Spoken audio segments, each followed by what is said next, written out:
I think, yeah, really early on in the, in the evolution of the band and the band room and stuff, there's a pretty clear voice from all of us as individuals that, hey, actually, like, unless we're having a bit of creative input and getting to represent ourselves creatively, like, this thing's not going to work. My philosophy was, these guys are so fucking talented.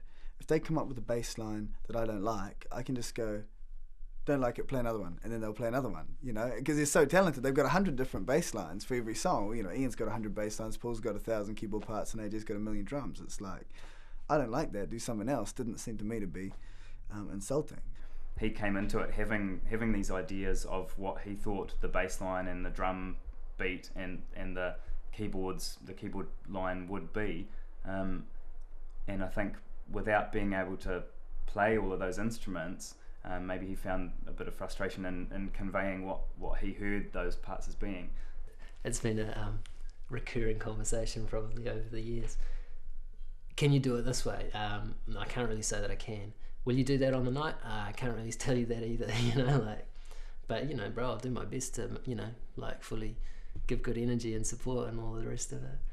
And, eventually I think Tommy kind of accepted that, maybe with, a fair degree of chagrin and so on. What I never looked into and that I see really clearly now is that the reason I said to those guys, okay, sweet, we'll turn it into a democracy and I don't have to be in charge anymore.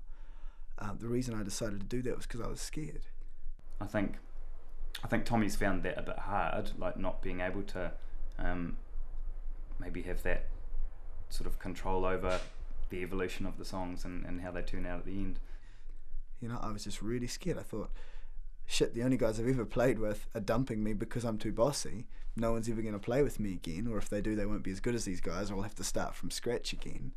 And even though I really want to be leading a group of people who are there to support me and my music, I'm not good enough, and these guys don't have faith in me, so why will anyone else? And I didn't really have that much faith in myself all the time. Sort of fluctuates. And I went, okay, sweet, we'll change the whole dynamic of the band and we'll do it differently. Tommy and I had that conversation a number of times over the years, and it had often kind of gone by me kind of addressing the concept of how can we like create a body or an idea through which we can all really get to realize our own thing, like our own individual expression of music and what's important, and how can we do that in a way which is, in the broader picture, like unified and mutually supportive. After that talk, I invited AJ all the time, to let them know, to show them that I had taken on what they said. I got AJ playing 2, maybe 3 songs in the band, and they kind of came and went, and there's different reasons or stories behind why that is for different members. But after that point, I really invited collaborative songwriting, which never happened. I really invited AJ to bring songs in, which only happened twice.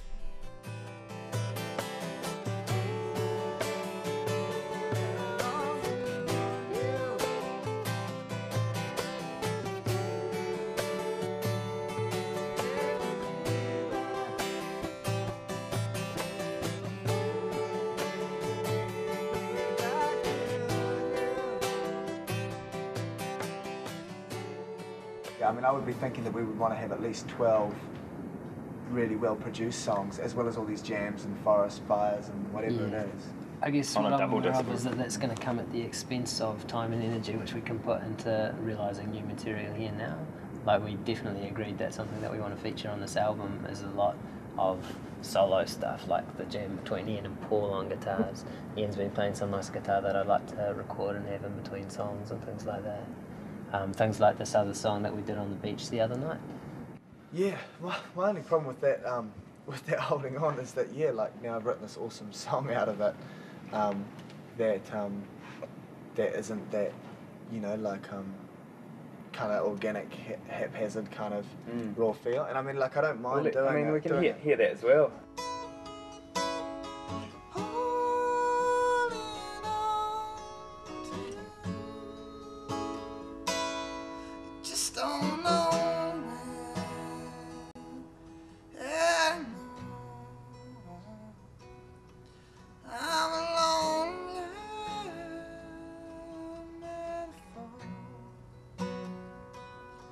just don't own me like a lord.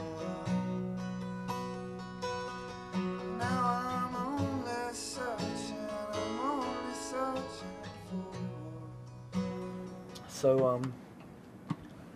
So yeah, you know, look, we could just do 5 minutes of the same jam that we did down on the beach, and I can do that song at another time or whatever. I can play that, you know, just keep that song as something different, you know. It doesn't matter that the chorus of it's released on this album.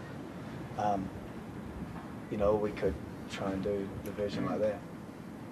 It's been obvious all along that Tommy has wanted absolute control over the songs and who plays what, and that's been cool because we were always open to realizing or to hearing Tommy's vision and ideas. These other musicians he's playing with just don't know what they've got, and like for them to try and influence what he's doing or tell him to do something different or say, oh, we're writing all the songs together, that's just, they just haven't been around long enough. I mean, I've been in the music business in England and not America, in England and Australia, and I know what it's like to come across someone like that. I just started thinking, these guys, as much as I love them and as much as I totally understand why they don't want to be bossed around, I guess I probably never recovered from that in terms of these guys don't have faith in me as a leader. And I started another band a few months later. They argued about what to call the album, you know, and I was saying, look, Tommy, it's you, you know, you could play with anyone. Don't let them, you know, try and influence your decisions and say things like that. I'm happy to be a member of your band, you know. It should be Tommy and the Somethings. So that first album, they couldn't even come up with a band name. Yeah, his old band said, but we're Tommy. And I say to Tommy, well, call yourselves Tommy and the Tommies then. Say that to them and see how ridiculous that sounds.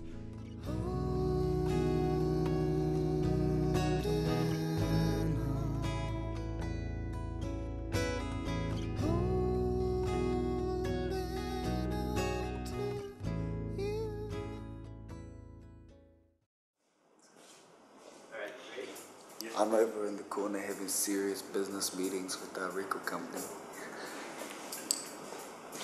The way the contract is at the moment is we have to give you first option and we have to let you match any deal.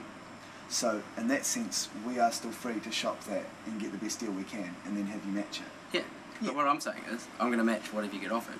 So either way, it's going to be on loop. So there's not really any way. You know, I'm in 15 grand in the hole right now from the first album, which was, as we all agreed, an investment to set up the second album. Totally. And I'll totally take. But I mean, if you're prepared to, but I mean, if it goes that way, because what's another 4 grand for lawyers on top of 15 I've already lost in years. Totally. To our surprise, Mikey came out to Bethells, which we had no idea about, and wanted to get us to sign a contract there, and then saying that we'd do the second album with Luke. I believe in you, A. Yeah. B, I started this project to do too, and I will do too. And we should just get on the same page. Let me, Phil and Rosie start creating some hype about it, so we can sell double the albums that we would have if you wait till the end of the project. Well, that was one of the things we were examining. Just what is the role of a record label in terms of creating album sales? How much of promotion and distribution can we do ourselves? Because basically all it is creating an album, getting a whole lot of hype and momentum behind it, and getting people to hear about it, hear of the band, hear of the album, hear some of the songs from it, and hopefully go out and buy it. But if you're saying you're prepared to do all this... this... your deal needs to be serious. Yeah, totally. But if you're saying you're prepared to do all the media work and get that started now, and that isn't money that you can, or that time, you won't charge that time as service for the costs of this album, and that we are then at the end of the time still free to go and shop it around and get you to match whatever we're offering. Yeah, I'm saying we should just nail that before. But we can't shop an album we haven't recorded.